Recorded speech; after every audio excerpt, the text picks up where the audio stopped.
Sa video na ito ay pag-uusapan po natin kung bakit napakahalaga ng volatility indicator sa galaw ng presyo ni Pi Network or Pi. Kasalukuyan po siyang nasa presyong 0.6550. Yan, dito po sa trading view or mula po sa datos ni OKX ito. Ayan po yung kanyang presyo sa kasalukuyan. Yan, 0.6545. Halos hindi po siya gumagalaw sa loob ng 24 oras. Kaya kung pag nakikita natin dito sa ating chart, yung kanyang candlestick ay nagsa-sideways lamang po siya.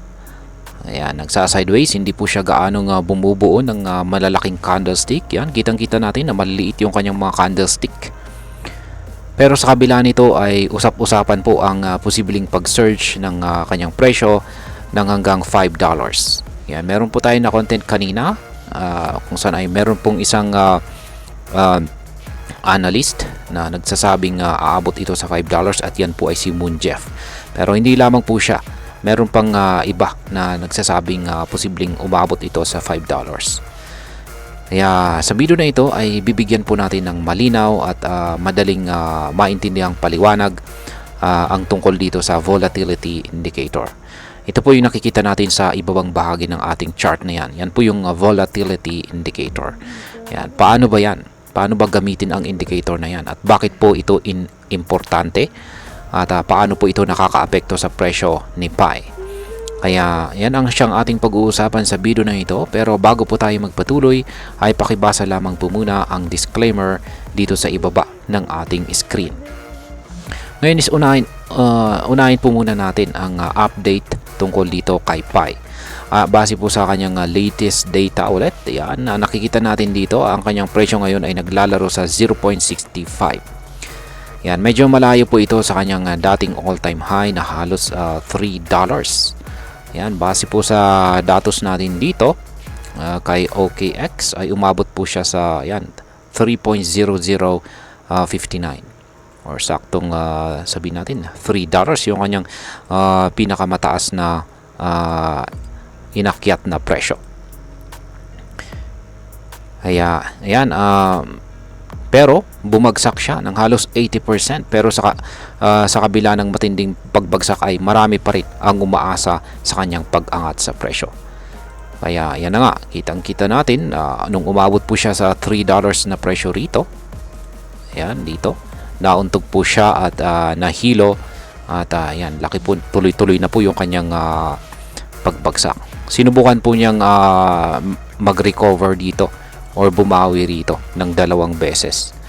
Pero sa bandang huli ay nagpatuloy pa rin po siya sa kanyang pagbagsak dito. Ayan, noong March 13 at hanggang ngayon nitong April 4 at mula rito ay nag-consolidate na po siya dito. Ayan, nagsa-sideways na lamang po siya dito. Kaya yan po ang kasalukuyang kalagayan nitong si Pi Network. At ayan, ngayon is bakit nga ba marami pa rin ang sa kabila ng matinding pagbagsak na ito ay bakit marami pa rin ang umaasa na posibleng umakyat ang presyo ni Picoin sa mga paparating na araw? Ayan, ang dahilan po kasi dyan, isa po sa mga dahilan lamang ay meron pong isang malaking balyena o whales na naglabas ng kanyang 41 million na Picoins mula sa mga exchanges. At na-content po natin yan kanina. Yan, winidraw po niya yung kanyang 41 million na Picoins at galing po yan sa exchanges at ito po ay kanyang pinasok sa kanyang private wallet. Kapag ginagawa ito ng mga malalaking whales, kadalasan ang ibig sabihin nito ay accumulation phase. Yan, nasa accumulation phase ang mga whales, kung saan ay ibig sabihin nito ay nag-iipon po sila at hindi po sila nagbebenta. Meron po silang balak na i-hold ang kanilang Picoin sa kanilang wallet ng pangmatagalan. Kaya para itong sinyalis na meron po silang tiwala na posibleng aangat ang presyo ni Picoin sa hinaharap. Ngayon is ayan, pag-usapan na po natin ang tungkol dito sa volatility indicator at bakit naman po ito mahalaga. Kaya ayan, ang sa technical analysis ay meron po tayong tinatawag na average true range or ATR. Ito ang isa sa pinaka-common na volatility indicators sa crypto at saka stock market. At ang trabaho po ng volatility indicator ay sukatin kung gaano po kalaki ang galaw ng presyo ng isang asset tulad ni Picoin. Kapag mataas po ang ATR, ibig sabihin ay maraming pagbabago sa presyo at mataas ang volatility. Kapag mababa naman po ang ATR, ibig sabihin ay konti lang ang galaw. Ibig pong sabihin ay consolidation phase or paghahanda sa biglaang paggalaw. Ayan, kapag konti lang ang galaw. Kaya ayan, lapit po natin yung ating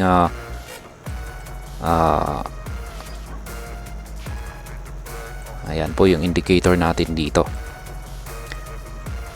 Ayan, nakikita natin na yung kanyang value sa ngayon ay nasa 20 digits 63. Yan, nasa ibabaw po ng zero line. Ay, yan po ang ating yan po yung value ng ating volatility indicator dito. Kaya ayon po sa analysis ay ang ating ang ATR ni Picoin itong mga nakaraang araw ay bumaba po siya. Para itong sinyalis na nagsasama-sama po ang presyo. Hindi gumagalaw ng sobra at maaring naghahanda ng isang breakout o biglaang pagsabog ng kanyang presyo. Pero sa kasalukuyan ay kitang-kita po natin na umangat siya. Kaya nandito po siya sa ibabaw ng zero line. Pero yan, nagpapakita po ito ng consolidation phase. Ayan. Pag ganyan po yung nakikita natin, malapit po siya sa zero line is ibig pong sabihin yan ay wala pong gaanong paggalaw. Ngayon is ano po ang ibig sabihin ng consolidation phase? Kaya para po ito sa mga baguhan lamang dito. Kapag ang presyo po ay ng isang crypto ay sinabi po natin na nagko-consolidate para itong katahimikan bago maganap ang isang bagyo. Tahimik po ang presyo, walang masyadong galaw, pero sa loob ng market may mga naghahanda na. Ang mga balyena, yan ay pwede pong nag-a-accumulate.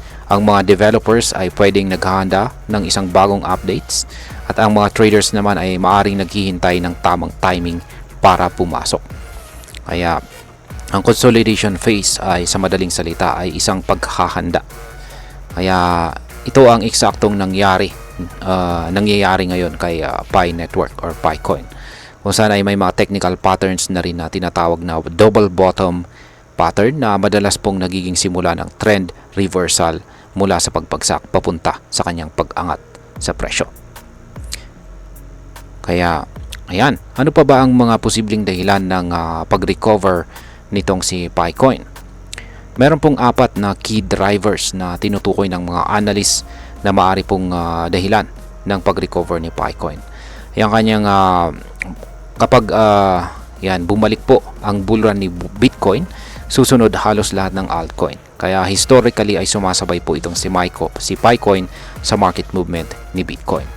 Pangalawa ay yung kanyang tokenomics. May mga issue sa token distribution model ni Picoin, lalo na sa kanyang 1.5 billion tokens na pwede pong ma-unlock sa loob ng isang taon. Kailangan po itong maayos para mawala ang pangamba ng mga investors. At ang pangatlo ay yung kanyang exchange listing. Ngayon ay nasa Gate.io, Mexi at saka OKX pa lamang itong si Picoin. Pero kung makakapasok po siya kay Binance o Coinbase, siguradong magse-surge ang kanyang presyo. At ang panghuli ay kailangan po na magkaroon talaga siya ng real world use case gaya ng mga app o platform na gumagamit ng Picoin bilang pambayad.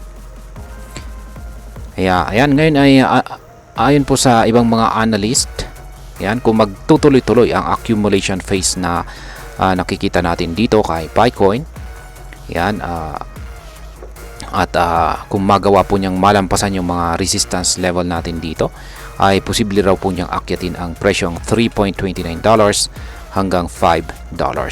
Kaya yan, base po sa ating chart dito ay kasalukuyan po siyang naglalaro dito sa loob ng ating resistance zone. Yan, kung malalampasan po niya ito at ayan, marami po siyang mga resistance dito na kailangan po niyang lampasan. Meron pong nakaabang rito sa 0.87, 1.30, 1.80 at saka $2. Yan, bago po niya marating yung $3 na presyo hanggang $5 na presyo. Kung marating po niya yung $5 na presyo na yan, ay yan po yung kanyang magiging panibagong all-time high or ATH kung sakali man na nagkatotoo yan. Ngayon ay pag-usapan naman po natin ang posibleng maging epekto nito para sa atin bilang mga investors ni Picoin. Yan, marami po sa atin ang nagsimula na magmina ng Picoin gamit lamang ang ating cellphone. Ngayon, habang unti-unting nagkakaroon po ng direksyon ang project, lumalalim na rin ang analysis sa kanyang technical at saka fundamental side. Ang paggamit po ng volatility indicator ay higit pong makakatulong sa atin bilang mga small investors para hindi po tayo basta-basta nagpapadala sa hype. Kapag alam nating mababa po ang volatility at may consolidation, mas magiging matalino po tayo sa pagpasok at saka paglabas sa ating mga trade. Bilang panghuli ay ang masasabi ko naman po rito ay sa totoo lang si Pi ay isa sa mga pinaka-interesting na crypto projects ngayon. Bagamat marami pa siyang kulang gaya ng open mainnet at saka practical use cases, malaki pa rin ang kanyang potensyal lalo na kung patuloy ang mga tier 1 listings at ecosystem development. Ang pagbaba po ng volatility ay hindi laging masama. Minsan, ito ang sinyales na ang market ay nag-iipon ng lakas bago po gumawa ng malaking galaw. Kaya dapat habang tahimik pa itong si Pi, gamitin natin ang panahong ito para mag-research, mag-obserba ng trend at planuhin natin ang ating susunod na galaw. At ayan, hanggang dito na lamang po tayo sa video na ito mga ka-crypto. Marami pong salamat sa panonood. Ingat po tayo lagi at God bless po sa ating lahat.